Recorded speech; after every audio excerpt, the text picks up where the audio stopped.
progress, really very positive. I think better than anybody could have expected. But first, history made in Singapore.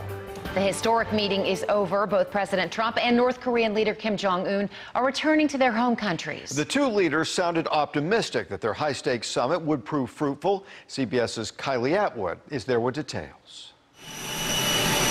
President Trump has left Singapore and is headed back to the U.S. after his historic meeting with North Korean leader Kim Jong-un. The president and Kim began the summit by shaking hands amid a backdrop of U.S. and North Korean flags. A lot of progress, really very positive. I think better than anybody could have expected. Top of the line. At the end of the summit, the two leaders signed an agreement the president insists will lead to major changes on the Korean peninsula. This is going to lead to more and more and more, and it's an honor to be with you. Today, we had a historic meeting and decided to leave the past behind. The joint declaration signed here in Singapore lacks specific details, but says the U.S. will provide security assurances to North Korea, and Kim reaffirmed his commitment to the denuclearization of the Korean peninsula.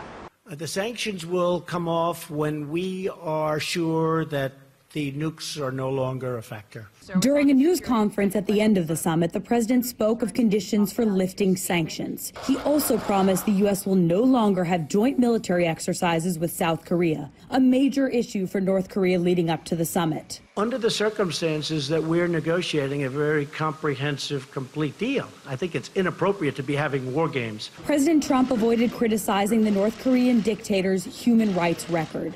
He says the conversation only came up briefly. The two leaders met privately during a one-on-one meeting earlier in the day. Shortly after, they had an expanded discussion with top-level staff. President Trump, when asked whether he would invite Kim to the White House, responded, quote, "Absolutely, I will."